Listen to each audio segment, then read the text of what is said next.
All right, let's talk some more about Stoicism. We were going over the Meditations by Marcus Aurelius, and we had ended up in Book 8. Last time we looked at section 11, and I was rereading this, and my attention was captured by section 14. Whenever you meet someone, ask yourself first this immediate question.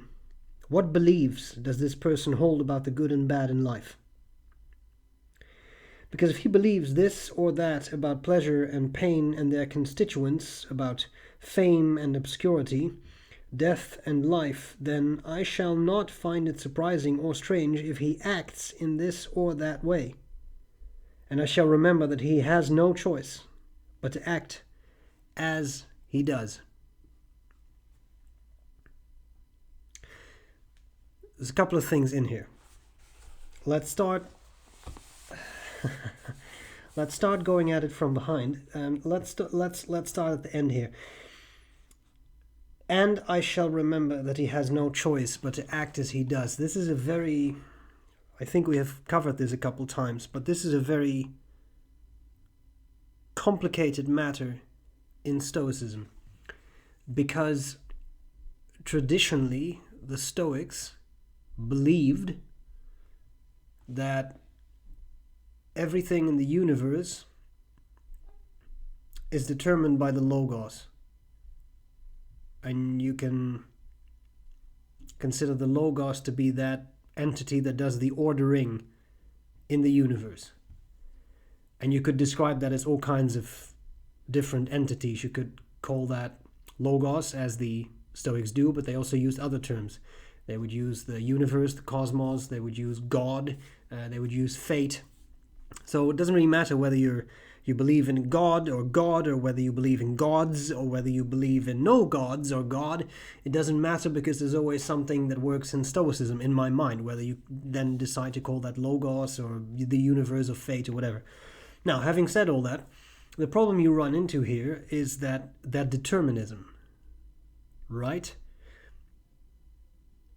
Because the opening sentence of Epictetus' Enchiridion is, some things are within your control, other things are not within your control. But this brings us to the paradox of how can anything be under your control if everything is determined? Whoa, yeah, I know. So that's a problem, and that's something that the Stoics have been criticized for. Now, the Stoic solution, some would consider a little lame, and some would consider less lame, but it's kind of a form of compatibilism of, well, everything is determined, but you still have to do that thing. You still have to do the right thing, even though everything is determined. And even if it's determined for you to do the wrong thing, then you're still doing a wrong thing, and that is wrong. Yeah. Anyway, that's a very complicated philosophical discussion that we're not going to be able to end, because that is centuries of philosophical disparity that we shall not be able to end in 10 minutes, but it's interesting. So all I wanted to say was that's one of the complications in Stoicism, and I'm not sure. Do you have no other choice but to act as you do? Can you not change your behavior? It would be a disturbing world if you couldn't change your behavior. Anyway, again, that's sort of a side discussion that we're not going to be able to resolve here. But I think the basic thought here is very interesting. When you meet someone, when you interact with someone new that you have not interacted with before, it's a good question. What beliefs does this person hold about the good and bad in life? It's also a very big question. But these examples are fair, because if he believes this or that about pleasure and pain and their constituents, about fame and obscurity, death and life, then I shall not find it surprising or strange if he acts in this or that way.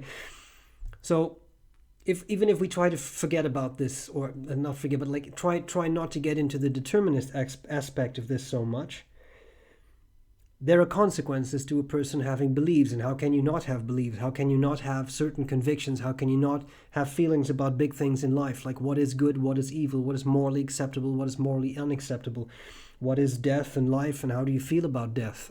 How do you feel about pleasure and pain is a good one too, right? The Stoics would be very clear. Pain is something that if it happens, you'll have to endure because it's indifferent. You can still do the right thing while you are in pain. You can still do the wrong thing while you are in pain. And same thing with pleasurable things. Stoics are Stoics. I mean, they are Stoics for a reason. Pleasure is not something that they would suggest you seek out for the sake of pleasure. It should serve a higher function, which is one of the things that makes Stoicism hard. You cannot just chase these base needs. Anyway, the point was, that's all good. And we call that fine and dandy, right, as they would say, for a Stoic. But someone else might have different views from you.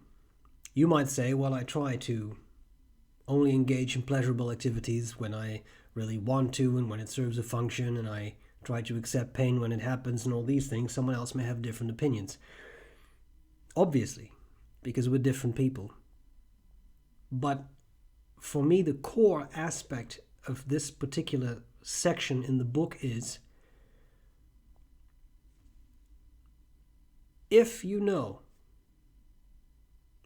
that someone strongly believes in A, but then you expect that person to go ahead and do B, you'll be disappointed. You're going to be disappointed in that person because, or frustrated with that person, or angry with that person, or sad about that person, because then you're going to say, oh, but I expected you to do B. Why wouldn't you do B? Why wouldn't you do this? Because they always wanted to do A, because that's their conviction. And it could be anything. It doesn't matter what it is. Whether it's a simple thing in life, whether it's a romantic relationship thing, whether it's a religious thing, whether it's a political thing, it doesn't matter, because it extends to all these fields. You expect something, I was going that way, you expect this, but in reality they will do that, because that is their nature. And I think often we forget about this, even though it's a very simple thing, really, right? You ask yourself that question. What does this person really feel about this? How do they approach life? What do they want out of life? And if you know that they lean in a certain direction, then why would you expect them to lean in another direction? And in my mind, this is a very powerful Stoic principle, because you are, it sounds a bit clinical, but you are minimizing your own suffering. Because being frustrated with someone, being angry with someone, being disappointed in someone, none of these are enjoyable things. Those are things that will be hard on you, that you will have to process, that you will have to deal with. And I think Stoicism is a good way to help you deal with those things, because we deal with those things all the time. We interact with people who do things that we would rather not have them do, or we would rather have them not do. Maybe both. That's important, right? Now you can't figure out. I mean, I wouldn't approach a new person that you think may become a friend and say, how do you feel about death? How do you feel about pleasure? I think that would give off a weird vibe. Right? Right. But pretty quickly, you will get a feeling, even implicitly, about someone's attitude to life. If someone approaches everything in life, this is just an example, everything in life incredibly pessimistically, then is that someone you want to be around? Maybe you're very pessimistic too, and then that would be a great match, because you can be pessimistic together. But if you're not, I know I'm not trying to make fun of that, but I mean, that could work.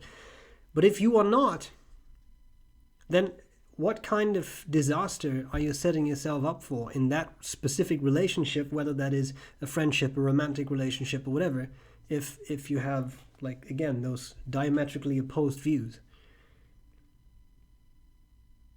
Because you'll make yourself suffer. Were it not better then to not get that started in the first place? and once you figure out where something is going, to get out of that if possible. Now, you can't always, because that's the next part, right? You can't always. What if it's a co-worker that you can't get away from that person? They sit next to you, they have the office next to you, they have the whatever, you run into them 5 times a day. You have to collaborate with them. Well, even then, I think Stoicism can help you.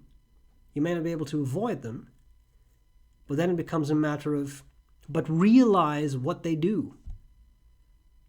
If they're incredibly politically oriented this way, but you're oriented that way, and every time they say something that leans this way politically, why are you frustrated?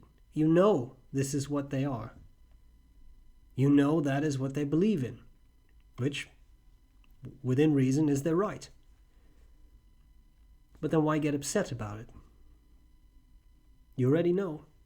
No reason to be upset, because you know what that specific person is like. And I think that idea we often forget about. We have a tendency to expect people to read our minds, to know what we are thinking, to know what we want, what we desire, in any way, shape, or form, but we don't communicate that. But they don't know those things. You have to make that explicit. And part of that is also realizing that you have to work on the premise that you know that they will have certain convictions. And that those convictions, beliefs, is there anything else? Convictions or beliefs, traditions maybe, they will guide their actions. And when you look at it from that perspective, then instead of being frustrated, maybe you can think, yeah, of course he would say that. Of course she would do that. Because they're coming from X, so they're going to do X. Because X guides their entire life. And if I would expect them to do Y, then aren't I expecting a chicken to be a songbird? And how useful is that? Because it ain't going to happen. I don't know if that was useful, but I had fun. And